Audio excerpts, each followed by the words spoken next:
never floods. Okay? How you kids doing? Are you out of school for the holidays? You gotta go back to school next week? Wow, that sucks. We got any school teachers on the boat? Anybody a school teacher? We have one underpaid school teacher on board. There you go.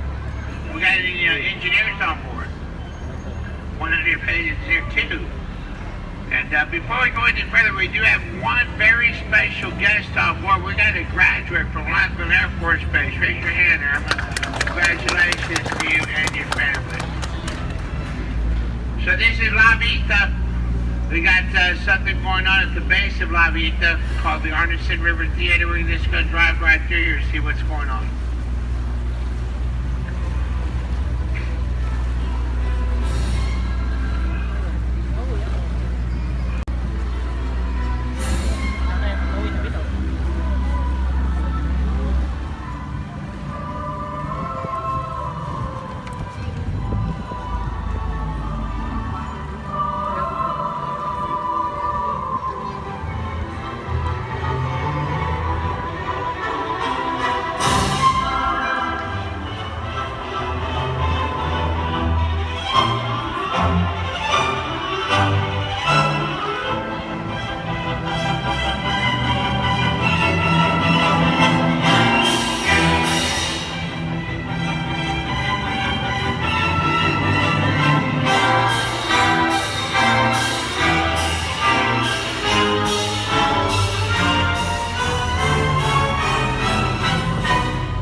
Witnessed over there at the Arneson River Theater. We got entertainment going on probably all evening. You're in the right-hand side up the street of the museum, and there's an iron sculpture straight ahead that's a cattle roundup. It's part of the Cowboy Museum. If you get a chance to visit the museum, it's pretty amazing on the inside, right? Now, the water system in San Antonio began back in 1718. We used to have a dam laying out across the river in front of us. The dam would pick up the water off the San Antonio River and take the water to the 4 Spanish missions we have on the south side of the city. We got 5 missions in the city. The 5th one is located behind us downtown, and that's called the Alamo, right? Well, during the 1890s, the dam didn't serve any more purpose, so we opened up the dam and built this Precious Street Bridge. But when the dam was still active, you can look off the left end of the Precious Street Bridge and still see the pathway the water would take to the 4 missions we have on the south side of our city, right under the bridge. There's the aqueduct right there. Now listen up. Listen up. We're going to do it on the right-hand side. And on June 13, 1691, Father Damien Massey performed the first Catholic Mass right here at the Delano. Now look where I'm pointing at. Look where I'm pointing at. You see the iron sculpture there at the tip that's called Father Massenet's Table by artist Rolando Briseño. And as we got closer, you see how the island right here is shaped like a little heart. Almost daily we'll have a wedding ceremony performed right here. This is called Marriage Island right here. Just so you guys know, I am a boat captain, so I could marry you for like $1.50. Yeah.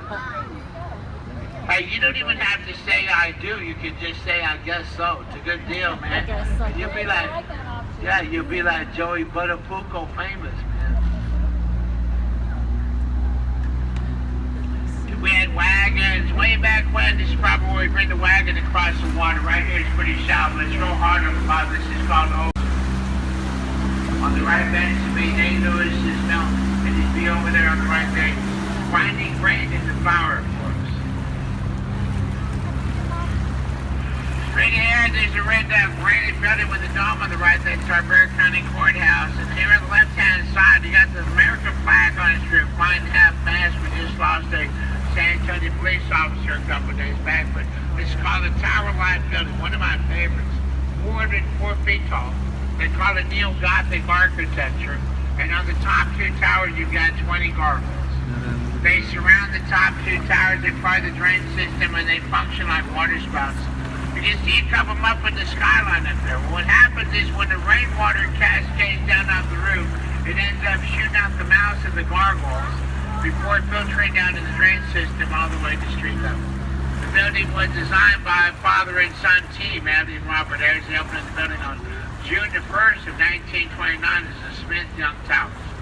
Now the original builders had a bunch of faces carved all along the side of the building. Look where I'm pointing at under the second floor windows beneath the trim. Those faces are called grotesque, and they're there to the builders to ward off evil spirits. You see their faces right there.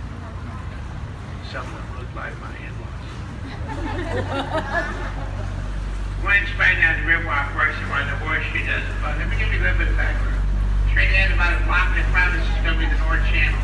If we went in there, we took a right up the channel not too far away. That's where the river's going to start, right? San Antonio River is spring fed from a huge underground limestone lake called the Edwards Underground Aquifer. It swelled up so bad in 1921 it created a huge flood here in downtown San Antonio. A lot of people drowned, so the city brought in the engineers who came out here and capped off the horseshoe floodgates, and they straightened out the North Channel in front of us. See, right here, it's a couple of feet deep, but the engineers eventually had to dig it down 25 feet deep in front of us, so the floodwaters could just bypass the horseshoe and continue south on down the San Antonio River. Even though the river's under 38 miles long, the boats only travel on the riverwalk because that's the only part that's elevated. Look off to the left, you see that brown puppy right there? Look over here, that brown puppy, that's a Texas Chihuahua right there. If we took a ride at the channel not too far, we're running the Hugman Dam over the Tropicana Hotel. But to show you what I'm talking about, look over here, engineer. We're down the channel about 200 yards. You see that second bridge as far south as the boats can go.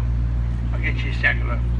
That's floodgate 5. It extends across the width of the channel. When we activate the floodgate, it'll go down like a drawbridge 25 feet, and it'll bleed all the floodwaters past the horseshoe and take everything south on down the river. If we drop the gate down right now, what would happen? It would just drain the horseshoe we just came out of, because inside there it's a couple feet deep. But here in the channel for about 4 blocks is between 15 and 25 feet. See, the earth right here, these 3 short blocks you're traveling into, in front of us, there used to be a solid piece of earth all the way up the street level, and that's why it flooded so bad in 1921. Up on top is where the market house used to sit. This is where we used to come by our produce, but after the flood, the engineers went in straight down the channel to control the flood water. That's why I got those guys.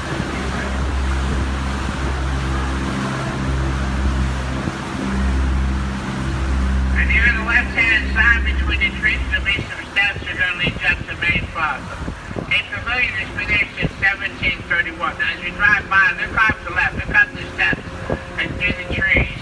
And as we drive by, on the other side of the plaza, you'll catch a glimpse of San Fernando Cathedral, another Gothic building with twin towers out front. We actually house some of the remains of the heroes of the Alamo inside that cathedral right there. And I'm telling you, if anybody on the boat has an opportunity to visit the main plaza, make sure you stick your head inside the cathedral. It's pretty amazing. Everybody doing all right? Good. Miles up the channel above us is where the river starts on the University of Incarnate campus. The waters used to flow down towards us and take a right over here back into the horseshoe. That's the original path of the river. Before we cut dirt out behind us, just straight out the channel. So that makes this in front of us, the other side of the horseshoe, and inside there it's a couple feet deep. Right here it's about 15 feet deep. And look at this floodgate. This is floodgate 3. It works a little bit different. This floodgate will come down off the top, kind of like a pocket door. We're going to travel underneath it and go back into the horseshoe. Right here. I'll let the landscape interesting. You guys on the left-hand side of the boat, look where I'm pointing at. Right past the floodgate. See part of that green plant? Look where I'm pointing at. As you drive by, you may want to just reach out and just feel the leaves of this plant.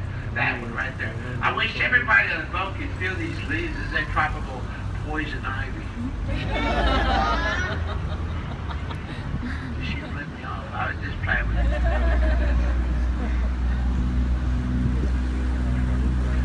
You're in the left-hand side of the Drury Inn, the Suites Hotel. You spare City Public Service, brother. We pay your gas and your electric bills. After the flood of 1921, look at me real quick. When the sun finally came out, The floodwaters just sat by the second row windows on the building over here on the left-hand side. 30 feet deep, that floodwater just sat there, right? Filled with snakes and sewage and all kinds of bad stuff. 51 people drowned in that flood. 27 people. We never even found them. And we don't even know what happened, though. It just changed everything in downtown San Antonio. Situation set out the channel behind us, and that's how the flood is never happened again. Coming up on the right-hand side, there'll be another tour location called the Aztec River. Used to be a silent movie theater when it first opened up. Tried to tap on history from former the Aztec. They got shops and restaurants and apartments, and they're all located inside the Aztec Theater. You can enter right up the street level, see the Aztec head, that Mayan architect. This is called the Aztec on the river right here. And here on the left-hand side, the big old white building on the left is the Army La Monson Hotel. The building originally opened up as the St. Mary's School for Boys back in 1853. And through a series of transitions, it becomes part of St. Mary's College. Eventually, as the school just outgrows the building, so at that point, the college had moved down. But the story here becomes this. Two of the college kids from St. Mary's University, somehow they come back and they buy the empty. They not only bought the empty building, they're the ones that opened up La Monson Hotel back in 1968.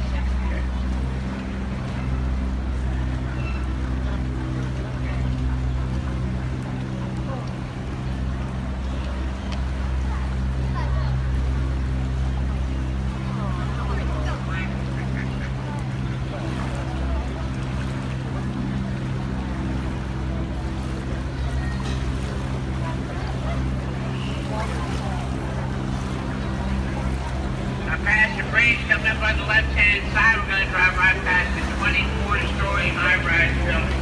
Our next hospital, service hospital, it's like a wall standing up all by itself. Just look straight up, and you can see a wall standing up all by itself. That's the next hospital.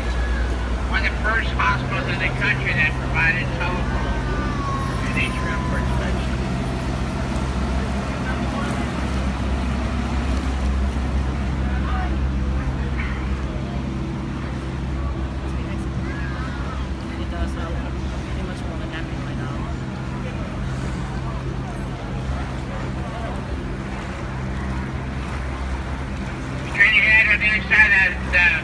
The hotel and probably this is going to be the Alamo. This is going to be the shortcut to the Alamo. It's called the past the bridge coming up on the right-hand side is going to be a red brick building called our Casino Club building. It used to be a social club when it first got opened up. That's why it's called the Casino Club building. Then we got a steakhouse called the Soft Grass, about 4 floors. They be turned into apartments, more apartments than people. This is my answer.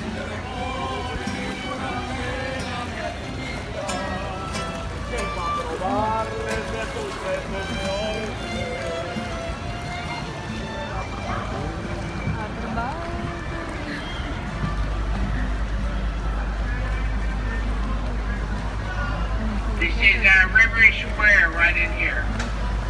We got a lot of nightlife here in River Square for you girls who like to drink heavily.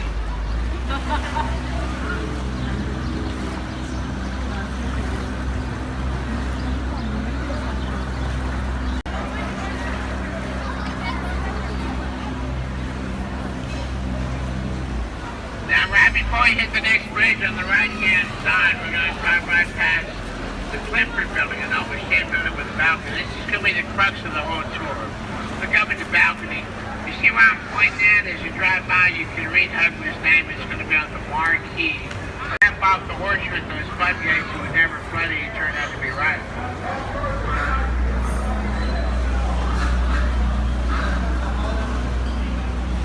And then in 1946, 5 years